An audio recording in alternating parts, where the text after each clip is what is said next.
control of our ship. We're without power. We're on a collision course with an unidentified Forerunner planet.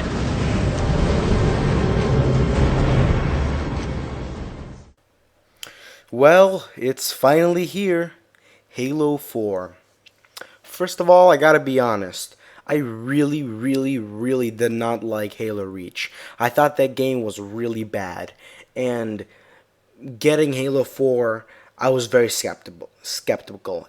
But I did know, however, Halo 2, 3, and even Halo Combat Evolved were all really solid games with very solid campaigns, and that's what I'm going to review today, the Halo 4 campaign. And you might be wondering right away, is the Halo 4 campaign good? Well, yes, it's fucking amazing. And I will explain to you why, starting off with the sound. This game sounds incredible. I mean, it's similar, it sounds as good, if not better, than Medal of Honor Warfighter, and it looks stunning. But let's talk about the sounds. They refined everything. The Needler has sharp needles and looks fantastic. The Ghost, which is the machine that you drive, it looks new, has a brand new coat of paint, and just the sounds, the clinking of you walking and the reload animations, everything sounds much better. And it's fantastic, because the battle rifle actually sounds like a battle rifle. The assault rifle sounds as good, if not better, than the first time I ever heard it, which was in Halo Combat Evolved, because after that it kind of sounded like a BB gun. Although it may be as powerful as a BB gun, it sounds fantastic. And the new weapons, don't even get me started. The Promethean weapons have to be the coolest and most original weapons an FPS series has ever had. I absolutely adore the Promethean weapons. And they look fantastic, and everything about them is just great. Let's get into the weapons section, though. See, the weapons of Halo 4 are very unique, because not only did they get their own take on every single weapon Halo has ever had, which is fantastic. They didn't just include new weapons that they thought are cool.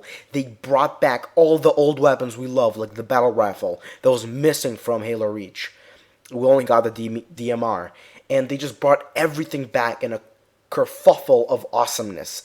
Just like the fuel rod cannon, the plasma pistol, which is surprisingly pretty good, and they added new things too. They brought everything back and they added it. And I think weapons in this game are flippin' fantastic. Okay, so now that we're done with the two little silly parts about the sounds and weapons, which are important but not as important, of how gorgeous this game looks. This is a real PC quality game right here. I mean, this is by far, in my opinion, the best looking Xbox game ever. Even though it's a console port and stuff like that, this game wipes Frostbite 2 off the flippin' map when compared to Xbox, of course. On the PC, it's a different machine. The Frostbite 2 is, which ran Battlefield and Medal of Honor, if you didn't know. So, Halo 4, flippin' amazing sounds. I mean, it sounds great. The voice acting is spot on, and Master Chief is just amazing. I mean, I missed him. In Halo Reach, the campaign was a bit dull to me because I didn't get into the story. But in here, man, the story is action-packed and lots of shooting, and the story is just fabulous. I'm just gonna be showing you the first few missions because I don't want to give anything away. But you pretty much understand what's going on here, and I'll get to the story in a bit. But first, I want to state this over and over again. Everything is spot on from right now. I mean, the graphics are great. That's all I was trying to say.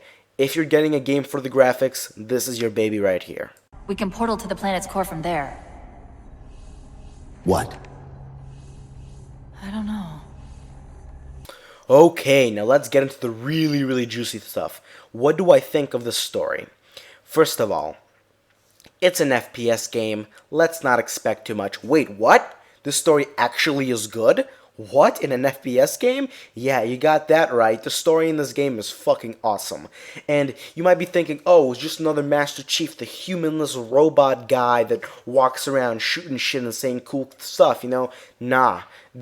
They show a much more human side of Master Chief, and that is fantastic. And I really do give props to 343 and Bungie, obviously, for helping them out, or a few members from Bungie that worked on previous Halos for helping them out. And Master Chief has never been more awesome, but also you see a human side, because if you did not know what this game is about, it's pretty much Cortana, which is the lady that you see that like helps him out and whatnot. I mean, it's her story, as you probably would figure it out by now if you played the game, but Master Chief is the character you play. And I gotta say, the way they make you like in the game, you know, the way they engage you in the game is phenomenal. I mean, little things like you see from the screen right now, it's just fantastic. I mean, the scenery, not only the scenery, but also the way they have the helmet on, where you can see the outlines of the helmet on the screen, the way they reorganize the HUD so it doesn't obstruct anything on the screen, so you have like this huge vision of the amazing graphics.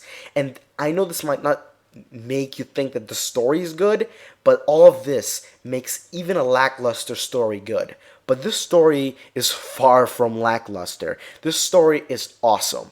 And I think that the voice acting makes it good. The graphics make it good. The way they engage you in the game makes it good. And the general storytelling makes it good.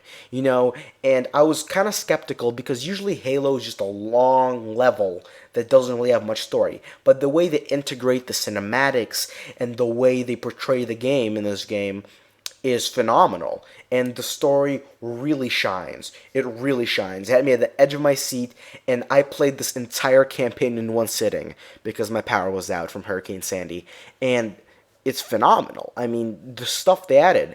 I want to give this campaign out of 10 out of 10. I mean, I really, really do. Like, I see no flaw in the campaign, no empty loophole in the campaign, and I think that, you know what, fuck it. Yeah, I'm going to give it a 10 out of 10. This campaign gets a 10 out of 10, you know, because there's absolutely nothing wrong with it. That's all I was trying to say for this entire review. I can't find one flaw. There's good responses. The controls are flawless in this game. They finally integrated sprints. I mean, it takes them a while to catch on with the things that, let's say, Call of Duty has. But goddamn, the integrated sprint, I still don't understand why Master Chief has to, like, breathe, even though he's some superhuman robot, you know? Well, he's human, but he's like a robot, you know? He has the suit on, and he's all like, woo! But yeah, like, apart from sprinting awkwardly, there's nothing wrong with this game. There's nothing wrong with the multiplayer, the campaign of this game. The multiplayer might be a different story. I'm not sure. I haven't tried it yet. But once I do, I'll be bringing you the review of that too. Hope you guys enjoyed this game. This game is fucking flawless when it comes to the campaign. So hopefully you enjoyed this review, guys. And if you didn't, well, I mean, maybe this game's not for you. Maybe you just don't like me. And I'll definitely cry in the shower because of that. So thank you for watching, everybody. And I'll see you next time. Peace. The librarian left little to chance, didn't she?